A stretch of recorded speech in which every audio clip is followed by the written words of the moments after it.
تو اللہ کہتے ہیں اسی طرح اللہ کے حقوق میں یہ بات ہے کہ اللہ کے بعد سب سے بڑا حق کس کا ہے؟ وَبِالْوَالِدَيْنِ إِحْسَانًا، اور والدین کے ساتھ اللہ نے معروفہ بھی کہا اور احسان بھی کہا۔ معروف سے اوپر کی چیز کیا ہے؟ احسان، ایکسیلنسی پیدا کرنا کسی چیز میں۔ آج بھی کچھ اسکالرز نے ایسا ماں باپ کو بنا کے پیش کر دیا ہے کہ بالکل ان کی کوئی حیثیت ہی نہیں ہے، سارے کوئی جو ہے نا وہ حقوق، کتنے کیس آتے ہیں میرے پاس۔ ٹھیک ہے، میں بار بار کہتا ہوں ساس بہو پہ ظلم کرنا اس کے لیے جائز نہیں، بلکہ میں تو آج کل اس کا قائل ہوں بیوی کو اماں سے الگ رکھو۔ بہت پھڈے ہوتے ہیں، پتہ ہی نہیں چلتا ان میں صحیح کون ہے، لیکن جہاں واضح طور پہ ظلم ہو رہا ہو نا، کیسے واضح ظلم ہے اس کی ایک مثال دے کے بس آگے چلتا ہوں۔ بھی میں سعودی عرب گیا تو ایک خاتون ہے، اللہ ان کی عمر میں برکت دے، ایجڈ خاتون ہے، ان کے گھر میں میں ٹھہرا بھی، ان کے بیٹے سے میری بڑی دوستی ہے۔ انہوں نے کہا کہ مفتی صاحب انڈیا کی ہیں وہ، آپ کا ایک کلپ میں نے بڑا مزہ آیا وہ سنا جب میں نے، وہ چونکہ وہ خود ساس ہے نا ان کو بڑا مزہ آیا، وہ یہ بھی سنیں گی وہ۔ تو انہوں نے کہا کہ میں نے کہا کیا کلپ تھا؟ کہتے ہیں آپ سے کسی نے پوچھا کہ مفتی صاحب میری والدہ بوڑھی ہیں، میری بیوی ان کو گھر میں رکھنے کے لیے تیار نہیں ہے، تو اب وہ میں پورا کلپ اپنے الفاظ میں سنا دیتا ہوں، انہوں نے مجھے میرا یہ کلپ سنایا۔ تو میں نے جواب میں کہا بھائی پھڈا ہو رہا ہوگا، اماں کی غلطی ہوگی۔ کہہ رہے ہیں بوڑھی بیچاری ایک کمرے میں رہتی ہے۔ میں نے کہا چلو کوئی دوسرا بیٹا، کہہ رہے ہیں اماں کا اور کوئی بیٹا بولو نہیں ہے، میں اکلوتا ہوں، تو میں کیسے چھوڑ دوں اپنی اماں کو؟ میں نے کہا کام بہت زیادہ لے رہی ہوں گی بہو سے، تو آپ ایسا کرو اماں کو رکھو، اور کام کے لیے اللہ نے آپ کو مالی وسعت دی ہے، کوئی ماسی واسی رکھ۔ کہہ رہے کام کا مسئلہ بھی بولو نہیں ہے، بس وہ کہہ رہی ہے تمہاری ماں اس گھر میں رہے گی نہیں، میں نے تم سے شادی کی ہے، تمہاری اماں سے شادی، آج کل کی نئی جنریشن کے دیکھ رہے ہو آپ، تمہاری اماں سے شادی تو بوائے فرینڈ بنا لیتی۔ شادی کرنے کے تکلف، شادی جب ہوتی ہے تو اللہ میاں نے شوہر کے ابا کو ایک نام دیا ہے مساہرہ، سسرالی، ماں کو بھی نام دیا ہے مساہرہ، سہرن، اس کو نام دے دیا، اور خالی نام بھی نہیں دیے، احکام بھی بیان کیا کہ اس سے نکاح نہیں ہو سکتا، محرم بن گیا ہے۔ ایسا کیسے ہے؟ اس کا کوئی حق ہی نہیں ہے۔ قرآن و سنت میں کہتے ہیں سسرال کا کوئی، سسرالیوں کے رشتوں کا کوئی ملتا ہی نہیں۔ گورا بھی اتنا ماڈرن نہیں ہوا، وہ بھی کہتا ہے فادر ان لا، اس نے بھی باپ تو مان لیا اس نے بھی، وہ الگ بات ہے اپنے ابا کو جب پروٹوکول نہیں دے رہا تو ان لا کو کہاں سے دے گا وہ، لیکن ڈکشنری میں اس کے بھی ہے۔ اور ہمارے بعض اسکالر کہہ رہے ہیں ساس سسر کا کوئی حق اسلام میں ہے ہی نہیں، حالانکہ ہے، حدیث میں آتا ہے تمہاری ماں اگر حکم دے نا، باپ حکم دے بیوی چھوڑ دو تو چھوڑ دو اس کو، اگرچہ اس حدیث میں ڈیٹیل ہے کہ ظلم کر رہی ہو ان کے ساتھ، زیادتی کر رہی ہو، جیسے کہ فقہاء نے بیان کیا اس حدیث کی تشریح میں۔ تو مجھے وہ کہنے لگا کہ بھائی میری اماں، کوئی اور رکھنے والا ہے نہیں، میں اکیلا ہی ہوں، بوڑھی ہے۔ میں نے کہا وہ کام لیتی ہوں گی، تانے کہہ رہے ہیں نہیں بھائی وہ اپنا ایک الگ کمرے میں رہیں گی۔ بیگم کا کہنا یہ ہے کہ رکھ ماں کے، میں نے شادی تم سے کی ہے، اماں کے ساتھ رہنا ہے، اماں وہیں رہے، کہیں بھی رہے گی، ان کے لیے نوکر رکھو، چاکر رکھو۔ میں نے کہا دیکھو آپ لے آؤ زبردستی، کہہ رہے ہیں کسی قیمت پہ رہا۔ میں نے کہا پھر چھوڑ دو اس بیوی کو، طلاق دے دو۔ کہہ رہے 3 بچے ہیں۔ میں نے کہا دوسری شادی کرو، 6 بچے پیدا کر لو اس سے، ان 3 کا رونا رو کے اپنی ماں کا بیڑا مت لے۔ کیونکہ بعض شرارتی، میں بار بار کہتا ہوں ساری عورتیں ایسی نہیں ہوتی بھائی، اور بہت سے مرد بھی بڑے ظالم ہوتے ہیں، ابھی تو میں ایک طرف کے کیس سنا رہا ہوں، لیکن بچوں کی وجہ سے بعض شرارتی عورتیں نا مرد کی کمزوری سمجھ کے بلیک میل کرنا شروع کر دیتی ہیں، ان کو پتا ہے بچے چھوڑ کے کہاں۔ میں نے کہا کل تیرے یہی بچے تیرے ساتھ یہ سلوک کریں تو تو کہے گا ان کمبختوں کو میں نے پیدا کیا، اور میں نے کہا ہوگا تیرے ساتھ بھی یہی۔ یہ تو میں بتا دوں یہ 3 بچے تیرے لیے ویسی عذاب جان بنیں گے جن کی ماں یہ تربیت کر رہی ہے، کل یہ بھی تجھے چھوڑا پھر روئے گا کاش میں ان کو پہلے چھوڑ دیتا۔ اور میں ایسے کیس بھی دیکھ چکا ہوں، میں ایسے کیس دیکھ چکا ہوں، بچوں کی وجہ سے ایک ایسی ہی شرارتی عورت کو ایک صاحب نے برداشت کیا، وہ مجھے اپنا واقعہ سناتے ہوئے رو رہے تھے، بوڑھے آدمی تھے، اور کہہ رہے وہی بچے میرے باغی بنے اور میں ہارٹ اٹیک میں پڑا ہوا ہوں، کوئی میرا بچہ اٹھانے کے لیے مجھے ہاسپٹل لے جانے کے لیے تیار نہیں تھا۔ تو میں نے کہا چھوڑ دے اس کو، کوشش کرو کورٹ سے لینے کی، ملتے ہیں ٹھیک ہے، نہیں تو دفع کرو، ایک اور شادی کرو، یہ 3 ہیں، کتنے پیدا کرو، شادی شرط پہ ہوگی کہ 6 پیدا ہوں گے کم سے کم۔ تو وہ خاتون مجھے بتا رہی تھی، اللہ ان کی عمر برکت دے، ہماری بڑی ریلیٹیو ہیں وہ، تو انہوں نے کہا بڑا مزہ آیا. تو میرا مقصد یہ نہیں ہے کہ ساسوں کو ظلم کرنے کے لیے بہوؤں پہ چھوڑ دیں. بعض لوگوں نے گھر میں جا کے نا اپنی اماں کو چھوڑا ہوا, بسم اللہ اللہ اکبر چھو, اور وہ بہو کا گلا دباتی رہتی ہیں, گھونٹتی رہتی ہیں, تانے دے دے کے اس کو ڈپریشن کا مریض بنا دیا ہے. لیکن جہاں میرے بھائی واضح ظلم ہو رہا ہوگا, یہ تو کوئی حرکت نہیں ہے نا یار. اور تھوڑا بہت اگر وہ زیادتی کر بھی رہی ہے تو بڑا ہونے کے ناطے برداشت کر لو, بوڑھی ہے بیچاری, چلی جائے گی کل. ایک اور دبئی میں بھی ایسا کیس ہوا تھا, وہاں بھی ایک صاحب نے کہا یار میری ماں اکیلی رول رہی ہے, میری بیوی کسی قیمت پہ تیار نہیں ہے. میں نے کہا چھوڑ دے بیوی کو, نہ اللہ نہیں چھوڑے گا تجھے قیامت کے دن, چھوڑ دے اس کو. تو ایسی شدید مجبوری ہو پھر کس کو ترجیح دینا ہے؟ ماں کو ترجیح. اور بیوی کو بتاؤ کہ کل تمہارے ساتھ بھی تو ہوگا, کیا اپنے بچوں کو سکھا رہی ہو تم؟ تو کسی پہ بھی ظلم نہ ہونے دو, نہ ماں کی وجہ سے بیوی پہ ظلم ہونے دو, نہ بیوی کی وجہ سے ماں پہ ظلم ہونے دو. اور دوسری بات, بڑوں اور چھوٹوں میں جب کوئی گڑبڑ ہوتی ہے تو تھوڑا کمپرومائز چھوٹوں کو کرنا پڑتا ہے, سمجھ رہے ہو, تب گھر بستا ہے. بڑوں کو زیادہ مجبور نہیں کیا جاتا, وہ تو ایک عادت پہ سیٹ ہو چکے ہوتے ہیں. چھوٹوں کو میں برداشت ہوتی ہے, جوان ہوتے ہیں, ان کو کہا جاتا ہے بھائی بوڑھے ہیں برداشت کر لو. تو کمپرومائز چھوٹوں کو کرنا پڑتا ہے.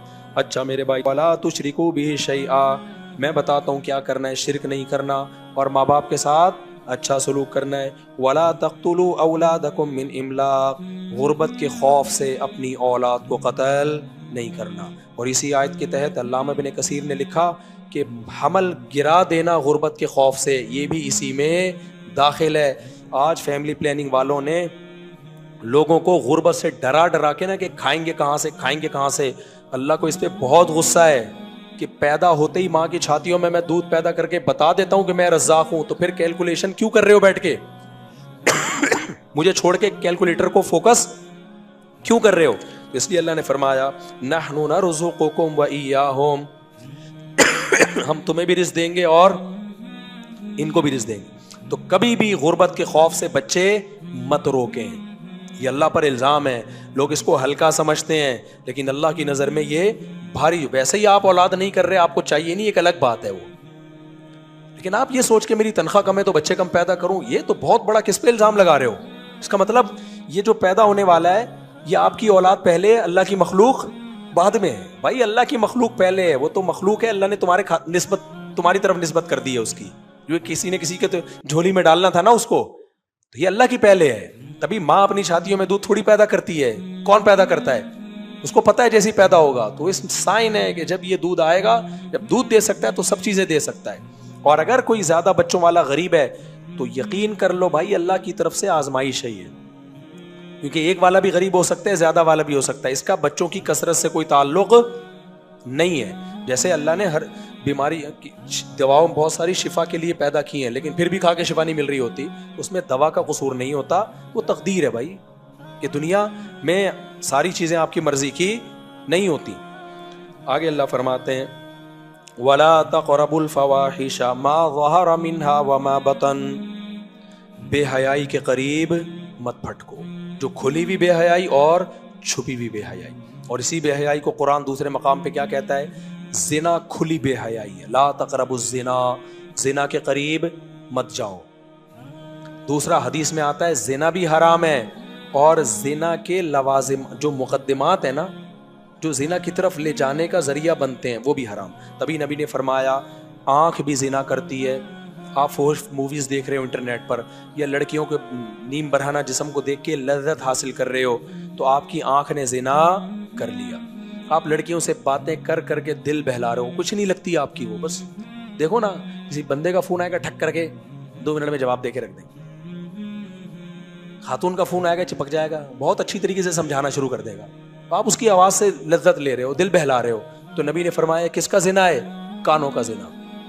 اللہ کہتے ہیں یہ اپنی ڈکشنری سے کیا کر دو, نکال دو. ایک راستہ اللہ نے بتایا, جوان ہو گئے, بالغ ہو گئے, عورت کی طرف رغبت ہے, اللہ نے کہا 4 شادیاں کرو. کیونکہ جب آپ بولو گے نا ابا میں 4 کروں گا, ابا کہیں گے ایسی کی تیسی تیری, تو نتیجہ اس کا یہی نکلے گا کہ اللہ میاں کہہ رہے بھائی 2 2 3 3 4 4 کر لو. جہلم والی سرکار نے اس میں بھی ٹانگ اڑائی ہے بیچ میں اس مسئلے میں کہ کوئی مستحب نہیں ہے, بس جائز ہی ہے. ایسا نہیں ہے میرے بھائی, اللہ 2 2 3 3 4 سے تو شروع کر رہا ہے, پھر آگے کہہ رہے ہیں مجبوری ہے, اگر نہیں پال سکتے تو پھر 1 کرو. تو یہ ایک اصل کیسے ہو گئی اسلام میں؟ خیر ابھی یہ ٹاپک نہیں ہے میرا. سرکار بھی فلم ہے بھائی بہت بڑی, کچھ نہ کچھ مارکیٹ میں سرکار لاتے رہتے ہیں. تو خیر، تو اس لیے ترغیبی حکم ہے اسلام میں. تو اللہ میاں نے کہا کہ بھائی 2 2 3 3 4 4 کرو تو معاشرے کی ایسی کی تیسی، اس کا نتیجہ یہی نکلے گا کہ معاشرے کی ایسی کی تیسی کرنی پڑے گی. بہرحال کرو نہیں کرو تمہاری مرضی ہے. لیکن اللہ میاں نے کیا کہا؟ بے حیائی کے قریب بولو مت پھٹکو، توبہ کر لو. اور حلال میں جب کی طرف زیادہ جاؤ گے تو بے حیائی سے خود بخود کیا ہو جاؤ گے؟ کم ہو جاؤ گے اپنی. اچھا یہ بھی اسی میں داخل ہے. اگر آپ نہیں کر رہے ہیں نا دوسری، یا جلدی شادی نہیں کر رہے، اس میں ثواب کوئی نہیں مل رہا آپ کو. ثواب کوئی نہیں مل رہا آپ کو کہ آپ کو میں چونکہ ایکچولی میں ہی ہوں تو ٹھیک ہے، تو ثواب نہیں مل رہا آپ کو اس پہ کوئی. تو ثواب تو نبی کی سنت میں ہی ہے. تو اس لیے آپ کو جبر کر کے اپنے آپ کو برائی سے روکنا پڑے گا. تو حلال میں اللہ نے وسعت رکھی ہے. بھائی ایک آدمی کو ڈر ہے کہ مجھے بھوک لگے گی میں تو چوری کروں گا، پیٹ بھر کے پیسے سے خرید کے حلال کھانا کھا لو. کم از کم یہ چوری کی ٹینشن سے جان کیا ہو جائے گی؟ چھوٹ جائے گی. تو یہاں بھی ایسا ہی ہے. حلال میں اتنی اللہ نے وسعت رکھی ہے کہ جب حلال سے آپ سیر ہو جاؤ تو حرام سے 100% بچت نہ بھی ہو نا، اس جیسی ٹھڑک نہیں رہے گی جو ہوتی ہے. گالی آ رہی تھی لیکن پی گیا. جو ان لوگوں کی ہوتی ہے جو خاص قسم کے ٹھڑکی ہوتے ہیں، ان کی ٹھڑک ختم ہو کے دے ہی نہیں رہی ہے. یہ سارے وہی لوگ ہوتے ہیں جو نکاح سے دور بھاگتے ہیں. سعودی عرب میں دیکھو، جب تک 2 2 3 3 4 4 شادیوں کا رواج تھا وہاں بے حیائی کا تصور نہیں تھا. اب پیسہ بہت آ گیا، 4 بیوی ہر آدمی رکھ سکتا ہے. یہ جو لوگ کہتے ہیں نا غریب معاشرے کو 4 شادیوں کی ترغیب نہیں دی جا سکتی، یہ بات ہی غلط ہے. سعودی عرب میں عرب جب غریب تھے نا 4 بیویاں رکھتے تھے. جب تیل کی دولت سے مالا مال ہوئے ہیں 4 شادیاں سوسائٹی میں ختم. کیوں؟ دولت آتی ہے تو عیاشیاں آتی ہیں، پھر شادیاں بولو نہیں آتی ہیں.